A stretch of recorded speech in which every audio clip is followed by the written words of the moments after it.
Welcome to the Infinite Jungle. On today's episode, I'm going to be talking about the main takeaways of all core developers consensus call number 147. Notably on this call, one of the main takeaways is not about Pectra.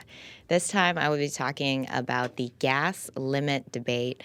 Developers made an important decision regarding that gas limit debate that I will talk about on today's show and highlight a few insights about Ethereum protocol development around that discussion. Before we get started with the show, here is a quick show disclaimer. I need to remind you to please refer to the disclaimer linked in the podcast show notes and note that none of the information in this podcast constitutes investment advice, an offer, recommendation, or solicitation by Galaxy Digital or any of its affiliates to buy or sell any securities. On ACDC number 147, developers had to make a decision about the gossip limit. We're going to talk about what the gossip limit is on the consensus layer side, but I want to set up this discussion a little bit by talking about what happened a few weeks before this call. In the beginning of the month, on December the 1st, an Ethereum Foundation researcher, Dankred Feist, he published a tweet on X saying that he has set his validators to in such a configuration, in such a way that to signal that the network is ready for double the size of blocks, to double the block gas limit. This is a metric that limits the size of Ethereum blocks. Every single transaction, every single operation on Ethereum is priced in units of gas, and every single block on Ethereum has a total block gas limit. So there's only so many transactions and operations that can fit into a block, and those are all measured in units of gas. Since the London upgrade, wow, throwback to London, I can't even remember when that upgrade happened, developers implemented EIP 1559, which essentially increased the maximum block gas limit to 30 million gas. And that has been the gas limit for the last couple of years now on Ethereum. And so Dankred kind of signaled to the network that he set his validators such that the signal is now we can start increasing block sizes to 60 million gas. Roughly a doubling. And when Dankred did that, he's a pretty, I would say, prominent figurehead in the Ethereum community. Many other community figureheads that were also operating validators on Ethereum signaled the same. Some of the others included Mariano Conti, Eric Connor. Perhaps some of my listeners know who these people are. Some of them, I believe it was actually Eric and Mariano, but I could be mistaken. A website was created called Pump the Gas. I'm going to link to it in the show notes of this episode because it's still up to detail and to instruct how validators can make their voices heard about what the gas limit should be. Obviously, there were some strong voices in the Ethereum community, prominent voices in the Ethereum community saying that the block gas limit could be safely doubled. Others were saying that that's a little bit of an aggressive increase. Let's take some time to do it piecemeal. Others were advocating for a smaller increase. And Pump the Gas was a website to show how validator node operators could configure their validators to set a higher block gas limit. This is the first time that developers have seen validator node operators, or at least a significant subset of them, start to think and start to talk about changing the block gas limit. The block gas limit before the merge was controlled by miners. Miners are were the block producers of Ethereum. They built the blocks, they proposed the blocks, and these miners had the power to be able to, if more than 50% of them agreed, to be able to increase the block gas limit. Since the merge happened in September 2022, so a couple years ago. Since the merge, the primary block proposers, block producers of Ethereum are now validators. And now validators have that same control to be able to adjust the block gas limit, but only if more than half of them come to consensus about what the new block gas limit should be. It can actually be increased or decreased. Historically, it has never been decreased. The block gas limit has only ever really gone up as more users, as more apps have launched on Ethereum, as Ethereum has needed to scale. Increases of the block gas limit always alleviated was kind of a short-term Band-Aid solution to being able to adjust the scale of the Ethereum blockchain. Of course, not by magnitudes, not by very much. Always the increase has been like a doubling to the block gas limit is actually quite an anomaly. Every single time the block gas limit has increased on Ethereum, generally the numbers have been like 20%, 30% higher.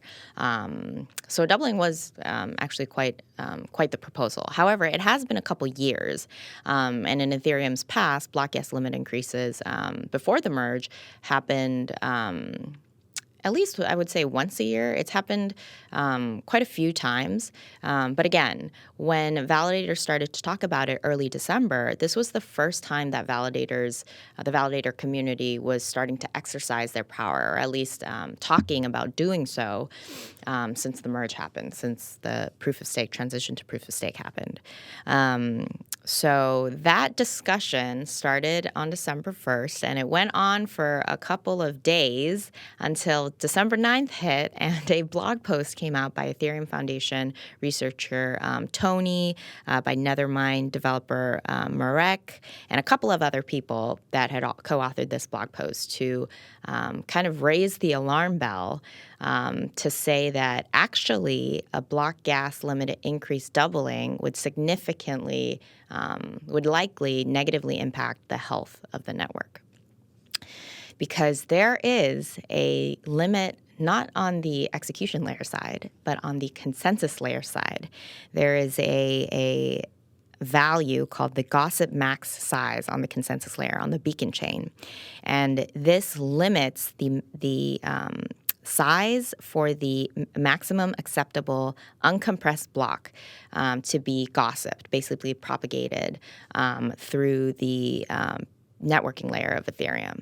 And this was a field that had been set to a constant of 10 me by bit. This was the first time I was just reading this unit. But anyways, the acronym is MIB, but 10 me by bits. And these researchers were saying that if the consensus layer has this limit, and so if the gas limit is increased and validators start propagating blocks that are double the block gas, that are 60 million gas, not 30 million gas, it could be rejected and not able to propagate throughout the network, causing network disruption. And so for validators to be able to safely actually go ahead with the doubling of the block gas limit, then this gossip limit, the gossip max size value, needs to be increased. So that sets the stage for when developers came to ACDC 147. So to be clear, starting from earlier this month, there was this major discussion talking about increasing the scalability of Ethereum L1. Turns out there is a value in the consensus layer that really does kind of throw a wrench in those plans. So developers needed to talk about what to do about this. And I believe there were also a couple of bugs in certain consensus layer clients regarding the gossip limit that had to be fixed immediately, now that validators were earnestly discussing increasing the block gas limit. But aside from those minor bug fixes in consensus layer clients, the bigger discussion was on what to do about the gossip limit on the consensus layer side. Obviously, one of the proposals by Aragon developer that was presented on ACDC 147 was to increase the gossip limit so that validators can increase the gas limit. Increase it from 10 to 15 MB, and this would allow validators to then safely go ahead, if they so choose, with a 60 million maximum block gas limit.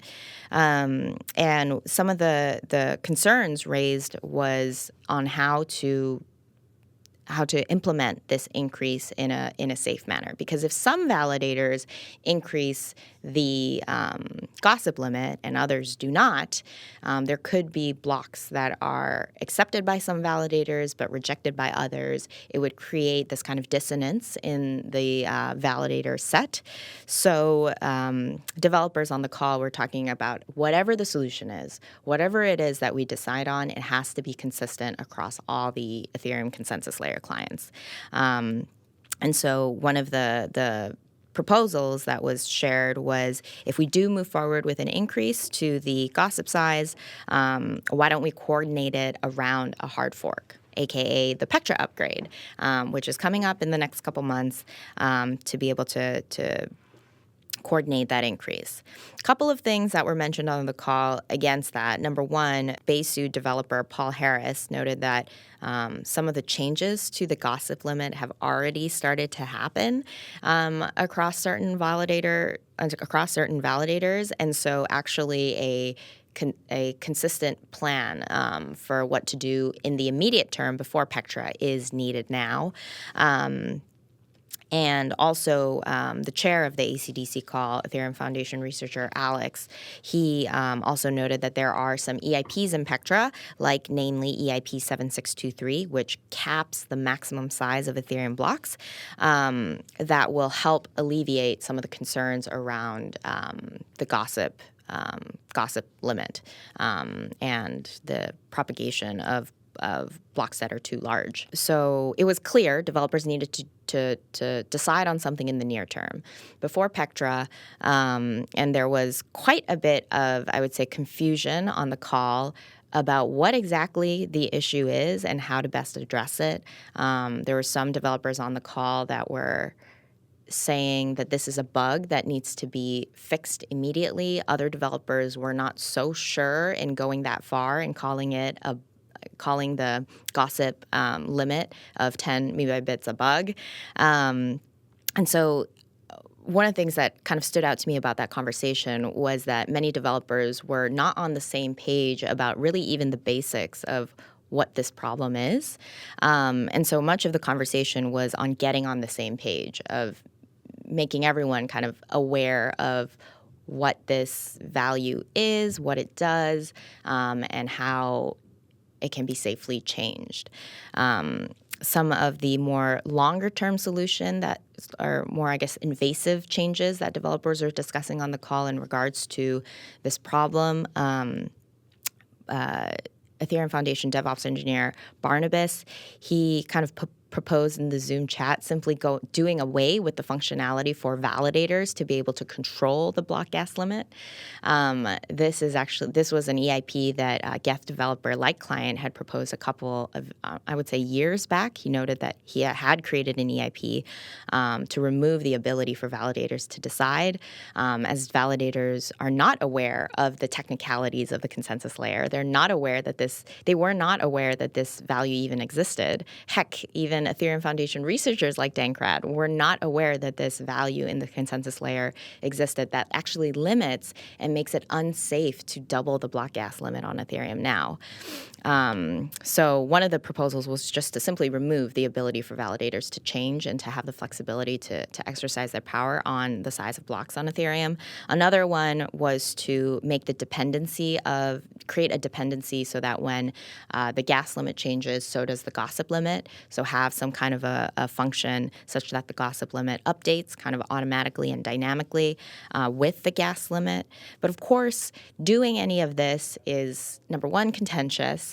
Consensus on all core developer calls, as hopefully my listeners kind of get by now, is difficult. And some of these proposals are invasive. They would require quite a bit of implementation work. And as developers have been focusing on Pectra to be able to pivot to kind of building out this solution, it would delay Pectra. It would kind of throw a wrench in the gears for Pectra development. So ultimately, what developers decided on the call is to keep the gossip limit at 10 megabytes. And this would mean that validators should not increase the block gas limit beyond 40 million gas.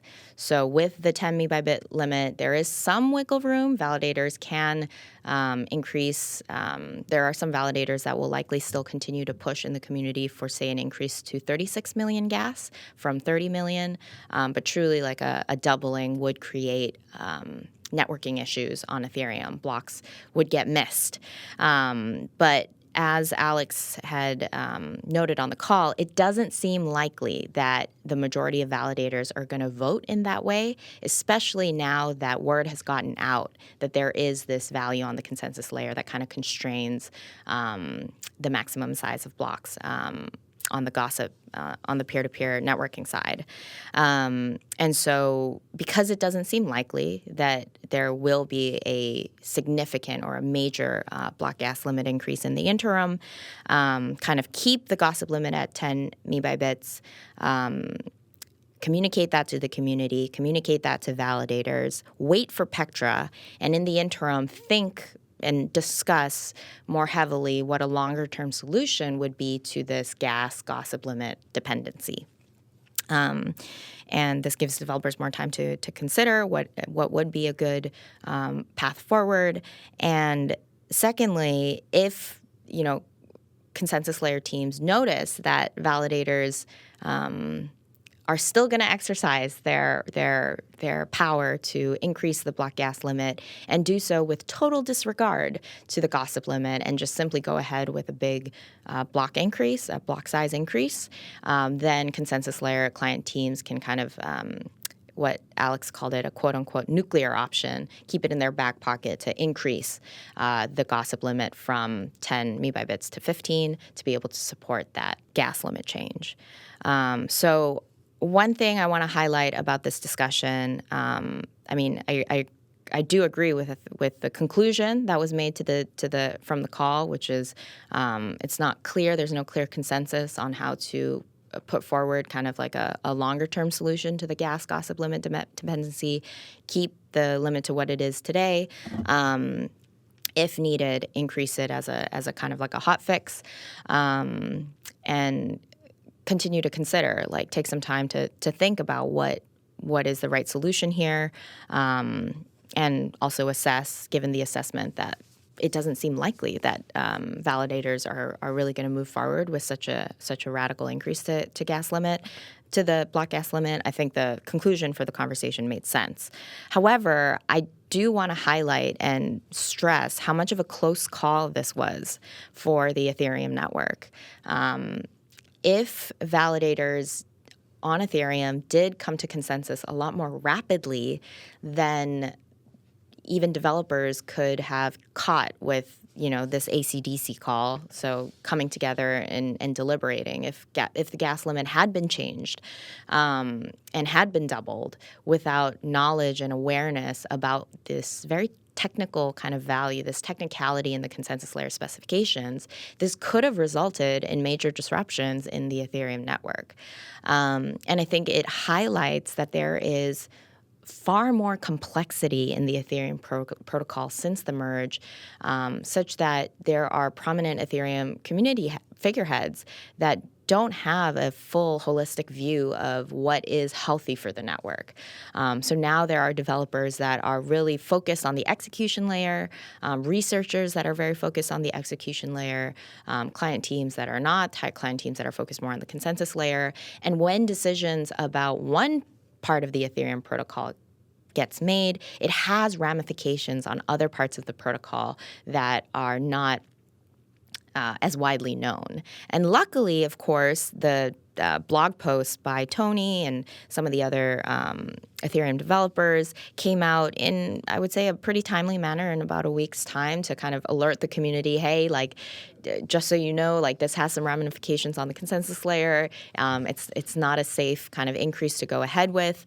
But if that blog post hadn't come at all, or if nobody really double-checked this with other subject matter experts about the Ethereum protocol, I think there could have been some dire consequences. So it highlights kind of the complexity of the Ethereum protocol such that there isn't really any one person, even if they have been in the Ethereum community space for years, that really understands all of the ramifications. And the complexity of the protocol has gotten so big that when one change is made to the protocol, it has ripple effects on other parts of the protocol that take time to really suss out, and that are not apparent, that are not easily caught anymore, because Ethereum is no longer a monolithic chain. It has these dual protocols, the execution layer and the consensus layer, as well as an additional third piece of software, the engine API, to facilitate communication between the two layers. So it was a pretty close call, and some of the takeaways from this conversation bled into the rest of the discussion for the call. So I'm just going to highlight one more aspect of the call that I thought was important. Developers have agreed to remove one EIP from Pectra. So now it'll not be a total of 11 EIPs, but 10 EIPs in Pectra. It still makes Pectra the largest upgrade by number of EIPs in Ethereum's history, but developers have agreed to remove EIP 7742, uncouple blob count between the consensus layer and execution layer. This was the EIP that developers included into Pectra before the blob capacity increase was included into Pectra. And it was meant to pave the way for that blob capacity increase. EIP 7742 creates a mechanism for which developers can start to adjust the blob gas target and blob gas limit. The EIP also allows developers to be able to adjust these parameters, adjust these numbers from the consensus layer only. So it is not a value that requires updating on both the execution layer and the consensus layer.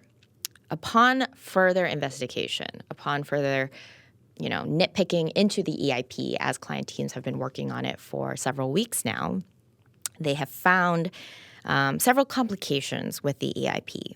And one of those includes the fact that the EIP currently only uses the target blob count of the current block, when in fact the target blob count of the parent block, the block before it, some of the values from the previous block, need to be communicated to the execution layer for the blob gas computation.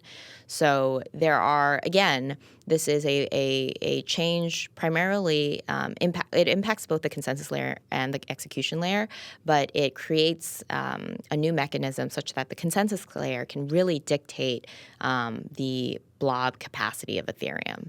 But as it turns out, there are certain values that the execution layer needs to be able to correctly compute the gas for an Ethereum block. And there were a couple other kind of changes that developers have been proposing to this EIP as they've went through with its implementation further. And the complexity of this EIP and the various kind of workarounds that developers will need to create in order to make the EIP work has led developers, at least on the latest Ethereum developer call, to reconsider should this EIP be in Pectra, as it turns out to be a lot more work than developers anticipated.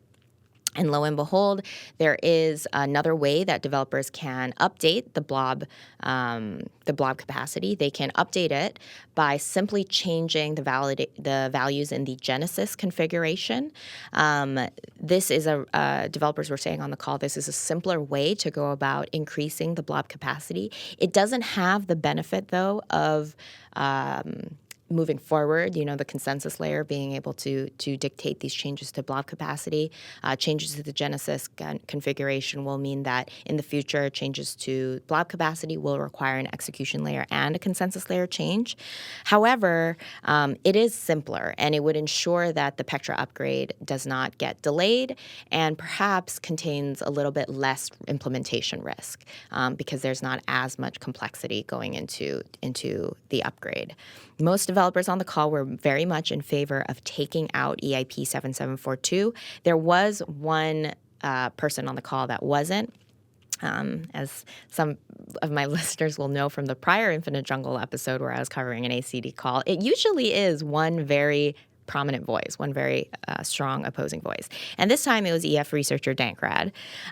He was also the same person to one of the first to advocate very strongly for a doubling to the block gas limit. He said that it's ridiculous that the block capacity is a value that can't dynamically be set by the consensus layer, and he basically expressed concerns in the future that if PeerDAS or other upgrades related to the block capacity are ready to go, the consensus layer client teams will have to wait on the execution layer client teams to be able to make that change, to be able to make that upgrade. And so he just expressed concerns that he'd rather do the work to make EIP 7742 work now rather than later. But then Geth developer LightClient pushed back.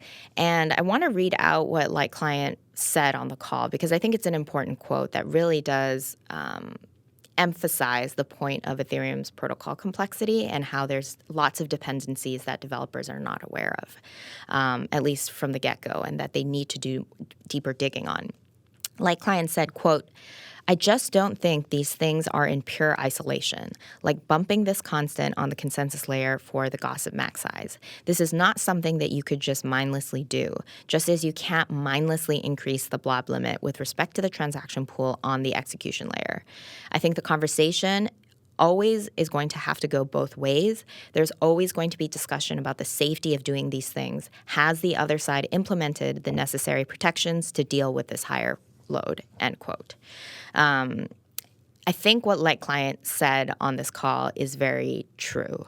When there is a discussion about changing a parameter or a value on the consensus layer, there is likely going to be ramifications on the execution layer that need to be thoroughly investigated. Same goes for changes to the execution layer and the potential ramifications it could have on the consensus layer.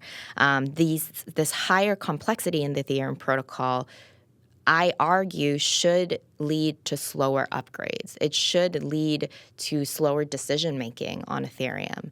And though the list of what individuals and what client teams and what various stakeholders on Ethereum want from the protocol continues to grow longer and longer, and the technical roadmap of Ethereum continues to get drawn out, because of the complexity of the protocol, I think there is a need to slow down. I think there is a need to ensure that there is sufficient testing and there is sufficient consensus for decision-making about all matters related to the Ethereum protocol that doesn't end with is there no opposition to a particular decision? Or there's one person or a handful of people that argue that a particular change is necessary, and because no developers have really had time to look into the matter thoroughly to move forward with the decision. I think this norm of decisions being made by default, of decisions being made when there's no opposition that's voiced on a particular call, or no opposition shared immediately to a suggestion, that kind of norm has to change, I think, in the Ethereum ecosystem. Now that Ethereum is a far more complex protocol and has quite a bit of technical debt from the merge, when decisions are made, it has to be in such a manner where it's almost like an active pursuit of, if this change is made on the consensus layer, the protocol support team of the Ethereum Foundation actively going out to execution layer client teams and getting their thoughts on a particular matter before moving ahead with that decision. Or when it comes to anything related to the blob markets, actively, pursuing the feedback and the comment from rollups. I think this takes a bit more community effort, and it's not going to happen in a passive way. Though many decisions on these all-core developer calls, as I've talked about in the prior Infinite Jungle episode, do happen in a passive way. I think these kinds of incidents and these kinds of conversations highlight how important it is to kind of slow things down and to reach and to make more of an effort to ensure that every maybe not every single person's voice, because that would be impossible, but to make sure that the relevant experts on a particular subject are reached out to. And I got to say, that has happened to some extent. On the latest call, Ansgar, Ethereum Foundation researcher Ansgar, he shared some feedback from rollups about a particular EIP that was left out of the Ethereum, left out of Pectra. Ideally, that's the kind of feedback that goes into making a final decision for an EIP, rather than that kind of feedback coming after the fact, after a decision has already been made. When it comes to discussions about, say, the block gas limit, even though, suggestions may be made by prominent Ethereum community figureheads, when there's a parameter like that on the execution layer that could be changed or updated, actively pursuing the comment and actively pursuing the feedback from consensus layer teams of how it could possibly impact the consensus layer, again, is something that should have happened. And what moving forward, I think from especially the block gas limit change discussion, especially one of the takeaways from that, I think, is the need for proactive seeking out of comment from various stakeholder groups and from various subject matter experts. Because now, truly, when it comes to the Ethereum tech stack, there is no one person or even handful of people that have a broad understanding of the entire beast, of the entire machine. Everybody knows a specific part of it, and when one decision is made to change a certain part of that machine, it could have ramifications on the rest of it. So that's why I think decision making and likely the upgrade process does have to slow. This isn't an advocation for the Pectra upgrade to happen later than April. Of course, I too would love it if the upgrade happens sooner rather than later. But this is a bit of a wake-up call, I hope, for developers for how important it is to start slowing things down. There you have it. My takeaways from ACDC number 147. Thank you, everyone, for listening to another episode of The Infinite Jungle. I hope everybody learned something new about Ethereum from the show. There will be a wonderful episode about MEV, about updates to the MEV ecosystem that will be coming out tomorrow on the Infinite Jungle. It will feature our resident MEV experts, Flashbot's Robert Miller and Astria's Lily Johnson. So be sure to stay tuned for that. I hope everyone is having a wonderful winter in your explorations of the infinite jungle that is Ethereum. Oh, and wait 1 second. I am signing off from the concrete jungle that is New York City. I like being able to share where I'm signing off from because sometimes it changes. But yes, I'm signing off from New York this week. In your explorations of the infinite jungle that is Ethereum, stay safe out there.